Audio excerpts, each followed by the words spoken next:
ಶಾಸಕರಾದ ವಿಜಯಾನಂದ ಕಾಶಪ್ಪನವರ ಅವರಿಗೆ ಸಚಿವ ಸ್ಥಾನ ದೊರಕಿದ ಹಿನ್ನೆಲೆ ಅಭಿಮಾನಿಗಳು ಹಾಗೂ ಕಾರ್ಯಕರ್ತರ ಸಂಭ್ರಮ ಮುಗಿಲು ಮುಟ್ಟಿದೆ.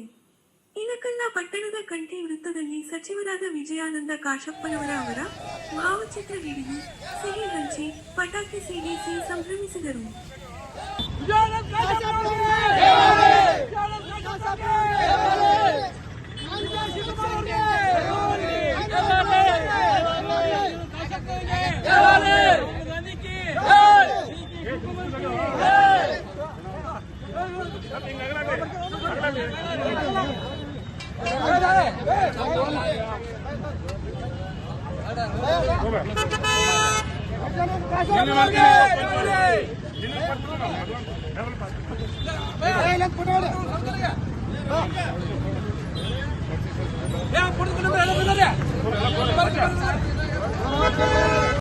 ಕಾಶಪ್ಪನವ್ರಿಗೆ, ರಾಹುಲ್ ಗಾಂಧಿ ಅವರಿಗೆ, ಡಿ ಕೆ ಶಿವಕುಮಾರ್ ಅವರಿಗೆ, ಸಿದ್ದರಾಮಯ್ಯ ಸಾಹೇಬರಿಗೆ, ವಿಜಯಾನಂದ ಕಾಶಪ್ಪನವ್ರಿಗೆ, ಮಲ್ಲಿಕಾರ್ಜುನ್ ಖರ್ಗೆ ಅವರಿಗೆ,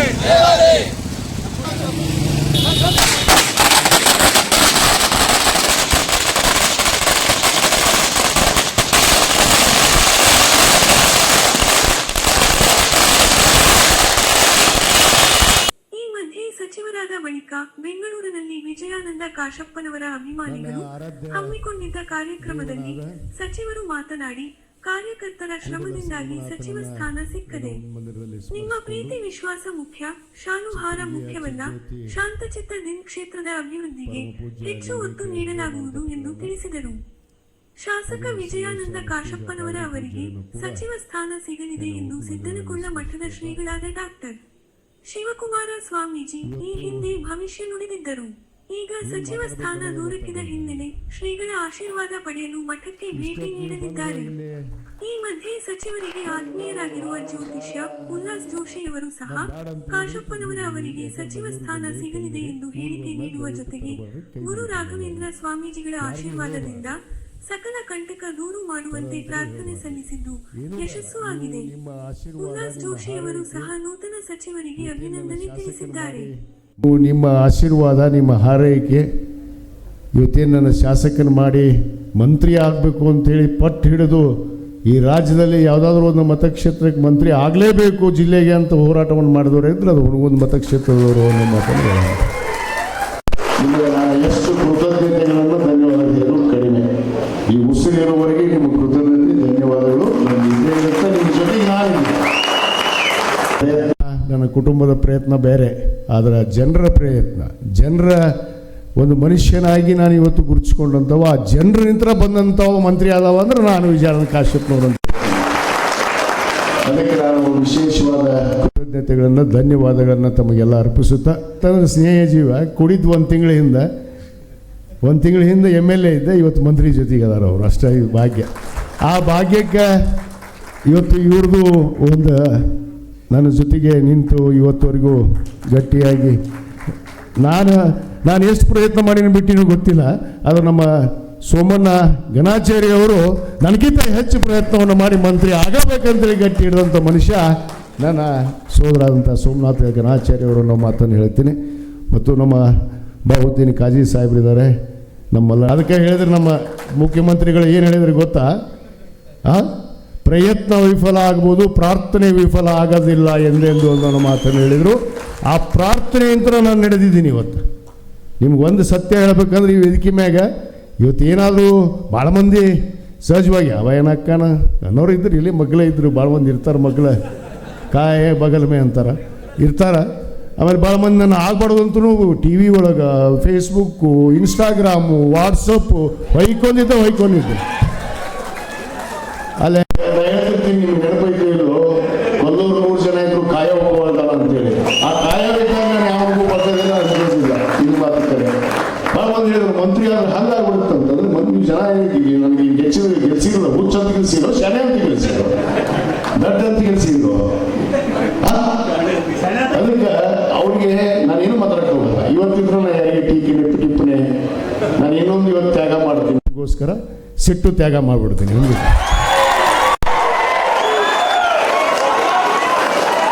ಯಾಕಂದ್ರೆ ನೀವು ಒಂದು ದೊಡ್ಡ ಅವಕಾಶ ಕೊಟ್ಟರೆ, ಈ ಅವಕಾಶಕ್ಕೆ ಅರಣ್ಯಾಗಿ ನಡೆದುಕೊಂಡ್ರೆ ನೀವು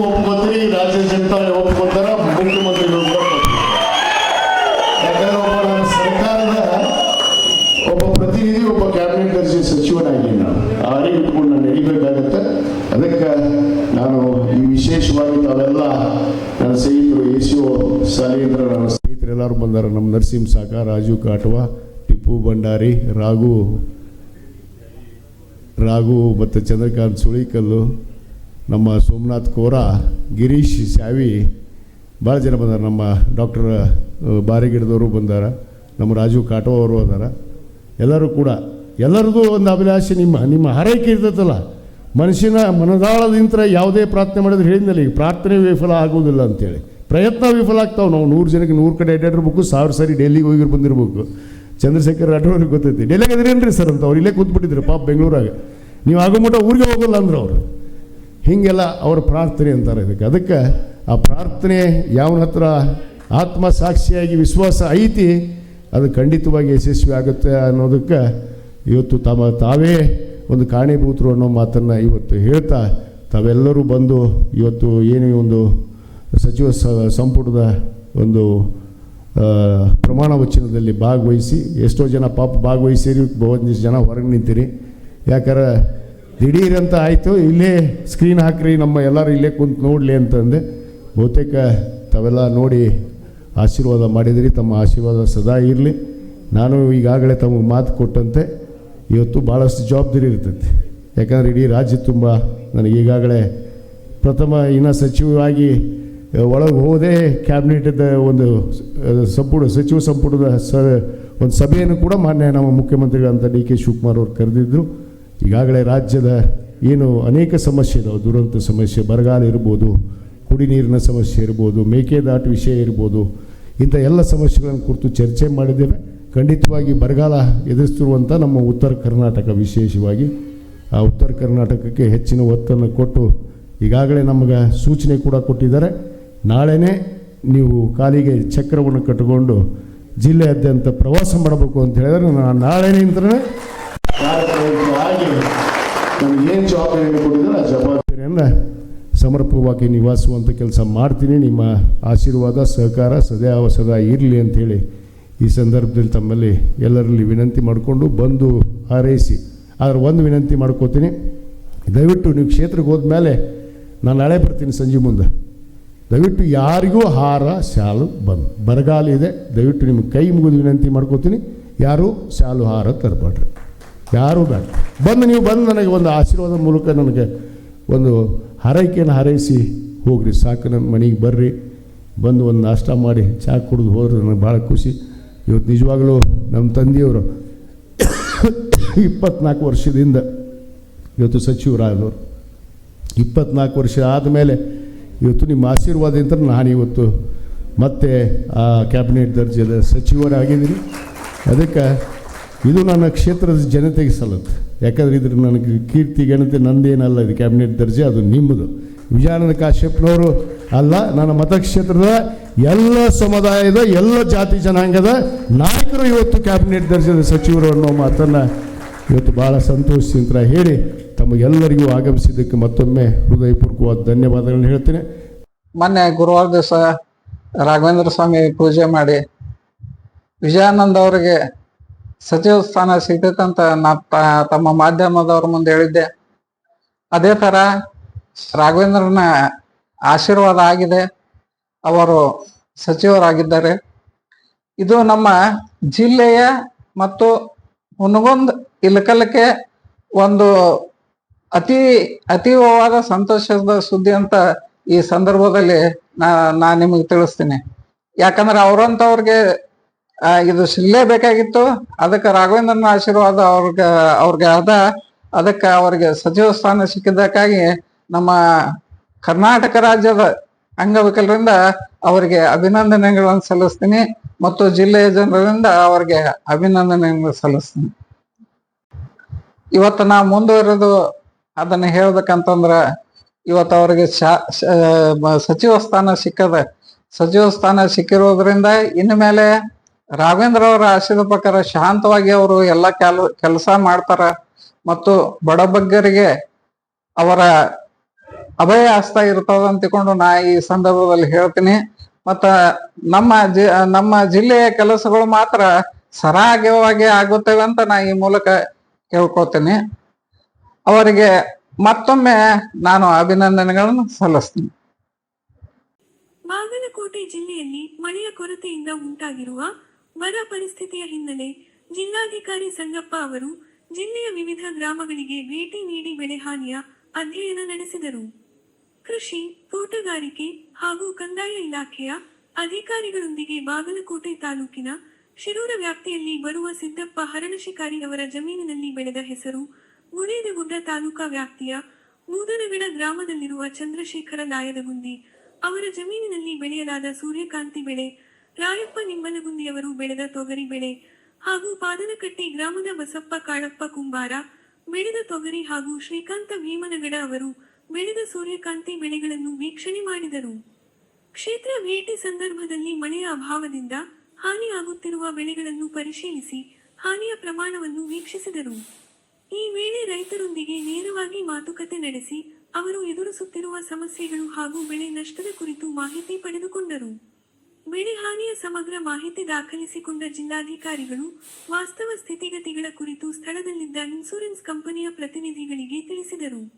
ರೈತರಿಗೆ ಸಿಗಬೇಕಾದ ನೆರವು ಹಾಗೂ ಪರಿಹಾರ ಕ್ರಮಗಳ ಕುರಿತು ಅಗತ್ಯ ಪ್ರಸ್ತಾವನೆ ಸಲ್ಲಿಸಲಾಗುವುದೆಂದು ತಿಳಿಸಿದರು.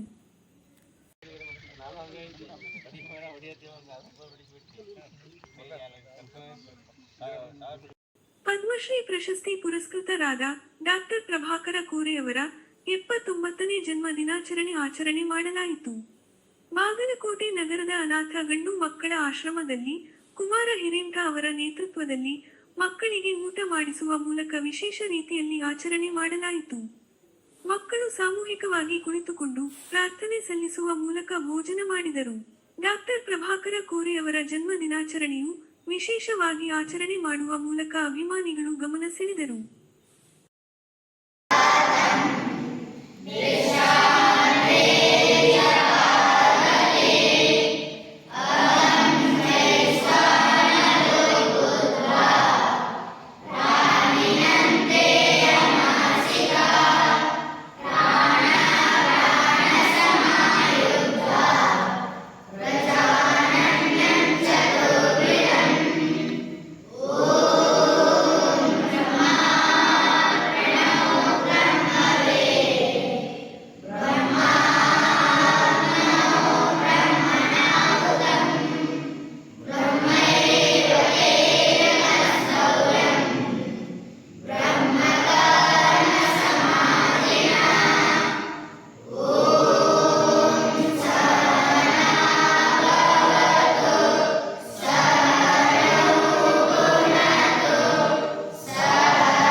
ಬಾಗಲಕೋಟೆ ಜಿಲ್ಲೆಯ ಬಾದಾಮಿ ತಾಲೂಕಿನ ಚಿರ್ಲಕೊಪ್ಪ ಗ್ರಾಮದ ಬಳಿರುವ ಜವಾಹರ್ ನವೋದಯ ವಿದ್ಯಾಲಯದಲ್ಲಿ ಆಗಸ್ಟ್ 5ರಂದು ನವೋದಯ ವಿದ್ಯಾಲಯ ಸಮಿತಿಯ ಸಂಸ್ಥಾಪನಾ ದಿನವನ್ನು ಅತ್ಯಂತ ಸಂಭ್ರಮ, ದೇಶಭಕ್ತಿ ಹಾಗೂ ಉತ್ಸಾಹದಿಂದ ಆಚರಿಸಲಾಗುತ್ತದೆ. ಗ್ರಾಮೀಣ ಪ್ರತಿಭಾವಂತ ವಿದ್ಯಾರ್ಥಿಗಳಿಗೆ ಗುಣಮಟ್ಟದ ಶಿಕ್ಷಣವನ್ನು ಒದಗಿಸುವ ಉದ್ದೇಶದಿಂದ ಸ್ಥಾಪಿತವಾದ ನವೋದಯ ವಿದ್ಯಾಲಯ ಸಮಿತಿಯ ಅಮೂಲ್ಯ ಸೇವೆಯನ್ನು ಈ ಸಂದರ್ಭದಲ್ಲಿ ಸ್ಮರಿಸಲಾಗುವುದು. ಈ ಆಚರಣೆಯ ಮೂಲಕ ವಿದ್ಯಾರ್ಥಿಗಳಲ್ಲಿ ದೇಶಪ್ರೇಮ, ಏಕತೆ, ಶಿಸ್ತು, ರಾಷ್ಟ್ರೀಯ ಏಕೀಕರಣದ ಮನೋಭಾವವನ್ನು ಬೆಳೆಸುವುದರೊಂದಿಗೆ ಶೈಕ್ಷಣಿಕ ಶ್ರೇಷ್ಠತೆ, ವ್ಯಕ್ತಿತ್ವ ವಿಕಾಸ ಹಾಗೂ ಸಮಗ್ರ ಅಭಿವೃದ್ಧಿಯತ್ತ ಸಾಗುವಂತೆ ಮಾಡಲಾಗುವುದು ಎಂದು ಜವಾಹರ ನವೋದಯ ವಿದ್ಯಾಲಯ ಪ್ರಾಚಾರ್ಯರಾದ ಕೆ. ಚಂದಿರನ್ ತಿಳಿಸಿದ್ದಾರೆ. ರಾಷ್ಟ್ರೀಯ ಶಿಕ್ಷಣ ನೀತಿ ಅಡಿಯಲ್ಲಿ ಆರಂಭವಾದ ಶಿಕ್ಷಣವು ಗ್ರಾಮೀಣ ಪ್ರತಿಭಾವಂತ ಮಕ್ಕಳ ಪ್ರತಿಭೆಯನ್ನು ಹೊರಹೊಮ್ಮಿಸಲು ಮತ್ತು ರಾಷ್ಟ್ರೀಯ ಭಾವೈಕ್ಯತೆಯನ್ನ ಉಳಿಸಿ ಬೆಳೆಸಲು ಭಾರತ ದೇಶದಂತಹ ದೇಶಕ್ಕೆ ಇದು ಅನಿವಾರ್ಯವಾಗಿತ್ತು. ಆ ಉದ್ದೇಶದಿಂದ ಹೊರಬಂದ ಸಂಸ್ಥೆಯು ಅಂದು ವಿಜ್ಞಾನದಿಂದ ಆರಂಭವಾದ ಸಂಸ್ಥೆ ಇಂದು ತಂತ್ರಜ್ಞಾನದ ಮಟ್ಟಕ್ಕೆ, ತಂತ್ರಜ್ಞಾನದಲ್ಲಿ AI ತಂತ್ರಜ್ಞಾನವನ್ನು ಬೋಧಿಸುವ ಮಟ್ಟಕ್ಕೆ ನವೋದಯ ವಿದ್ಯಾಲಯ ಸಂಸ್ಥೆಗಳು ಬೆಳೆದಿರುವುದು ಹೆಮ್ಮೆಯ ಸಂಗತಿಯೇ ಸರಿ. ಇಂತಹ ಸಂಸ್ಥೆಯು ನಾಳೆ ತನ್ನ ಸಂಸ್ಥಾಪನಾ ದಿನವನ್ನು ಆಚರಿಸಿಕೊಳ್ಳುತ್ತಿದೆ. ಈ ದಿನವು ಇಡೀ ಭಾರತ ದೇಶದ ಸಕಲ ಪ್ರಜೆಗಳಿಗೂ ಅರಿವು ಮೂಡಿಸಲು ಮತ್ತು ನಮ್ಮ ವಿದ್ಯಾಲಯವು ಅತ್ಯುತ್ತಮ ಶಿಕ್ಷಣ ಕೊಡುವ ಸಂಸ್ಥೆ, ಭಾರತದಲ್ಲಿ ಪ್ರತಿಭಾವಂತ ಮಕ್ಕಳನ್ನ ಪ್ರತಿಭೆಯನ್ನ ಗೌರವಿಸಿ ಅತ್ಯುತ್ತಮ ಸೇವಕರನ್ನಾಗಿ ಜ್ಞಾನಾರ್ಜನೆಯಿಂದ ಸೇವೆ ಮಾಡಲು ಅವರನ್ನು ದೇಶಕ್ಕೋಸ್ಕರ ಕಳಿಸುವ ಸಂಸ್ಥೆಯಾಗಿರುವ ಈ ಸಂಸ್ಥೆಯಲ್ಲಿ ನಾವೆಲ್ಲರೂ ನಾಳೆ ಆಚರಣೆ ಮಾಡಿ ಇಲ್ಲಿಯವರೆಗೆ ಸಾಧಿಸಿದ ಸಾಧಕರನ್ನು ಗೌರವಿಸುತ್ತಾ ಮುಂದೆ ಬರುವ ಮಕ್ಕಳನ್ನು ಕೂಡ ನಾವು ಆಹ್ವಾನಿಸಲು ಈ ಕಾರ್ಯಕ್ರಮವನ್ನು ಮಾಡುತ್ತಿದ್ದೇವೆ. ಈ ಜವಾಹರ್ ನವೋದಯ ವಿದ್ಯಾಲಯ ಬಾಗಲಕೋಟೆಯ ಜಿಲ್ಲೆಯ ಸರ್ವರಿಗೂ ಕೂಡ ನಾವು ಸ್ವಾಗತಿಸಿದ್ದೇವೆ. ಬನ್ನಿ, ಈ ಕಾರ್ಯಕ್ರಮದಲ್ಲಿ ಭಾಗವಹಿಸಿ ಈ ನಮ್ಮ ನವೋದಯ ಹಬ್ಬ ಅಥವಾ ನವೋದಯ ಸಂಸ್ಥಾಪನಾ ದಿನವನ್ನ ಅಂದ್ರೆ ಯಶಸ್ಸುಗೊಳಿಸಿ ಎಂದು ತಮ್ಮೆಲ್ಲರಿಗೂ ಸ್ವಾಗತಿಸ್ತಾ ಇದ್ದೇನೆ. ಜೈ ಹಿಂದ್, ಜೈ ಭಾರತ್, ಜೈ ನವೋದಯ.